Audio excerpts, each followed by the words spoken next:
ஸ்ரீமதே ராமானுஜாய நமஹ. பாசுரம் 22. அங்கன்மாஞாலத்து. கண்ணனின் திருக்கண் கடாட்சத்தின் பெருமையை காட்டக்கூடிய பாசுரம். அங்கன்மாஞாலத்து அரசர் அழகியதாய் இடம் உடையதாய் பெரியதாய் இருக்கும் இந்த பூமி ஞாலத்துக்கே அரசராய் இருப்பவர்கள் அபிமான பங்கமாய் வந்து அப்பேற்பட்ட அரசர்கள் மிகுந்த செல்வத்தர்கள் கண்ணனை பார்த்ததும் தங்கள் அபிமான பங்கமாய் கர்வமெல்லாம் தொலைத்து வந்து நின் பள்ளிக்கட்டில் கீழே சங்கமிருப்பார். இந்த அரசர்கள் எல்லாம் கண்ணனோட படுக்கை கட்டிலின் காலை பிடித்து கொண்டு சங்கமிருப்பார். கூட்டம் கூட்டமாக வந்து தங்கள் ராஜ்யம் செல்வம் எல்லாம் கண்ணனிடத்தில் சமர்ப்பித்து கண்ணனின் திருவடியிலேயே இருப்பார்களாம். சங்கமிருப்பார் போல் வந்து தலை பெய்தோம். பெண் என்கின்ற அபிமானம் தொலைத்து கண்ணனை பிரிந்திருக்க முடியாமல் அந்த அரசர்களைப் போலவே கண்ணனின் திருவடியில் வந்து விழுந்தோம் என்று ஆண்டாள் சொல்கிறாள்.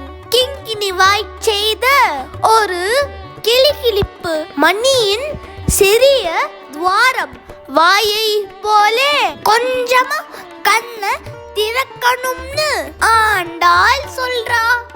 தாமரை பூ போலே பாதி மலர்ந்த தாமரை போலே செங்கன் சிறிதே எம்மேல் விழியாவோ.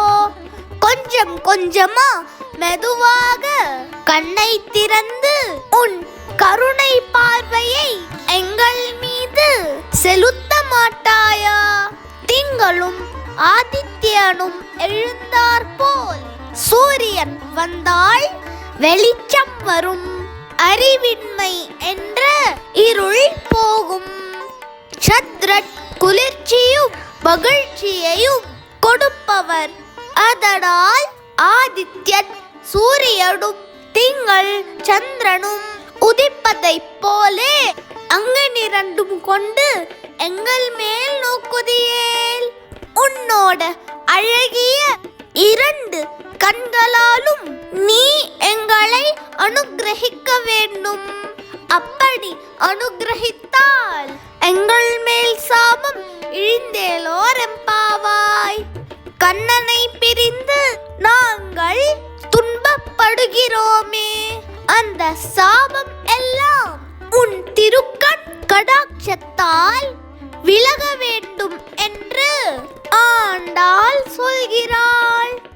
அங்கன்மாஞாலத்தரசர் அபிமான பங்கமாய் வந்து நின் பள்ளிக்கட்டில் கீழே சங்கம் இருப்பார் போல் வந்து தலை பெய்தோம்.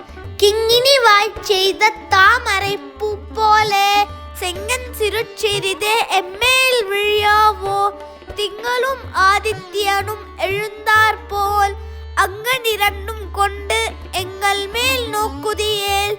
எங்கள் மேல் சாபம் இழிந்தேலோர் எம்பாவாய். ஆண்டாள் திருவடிகளே சரணம்.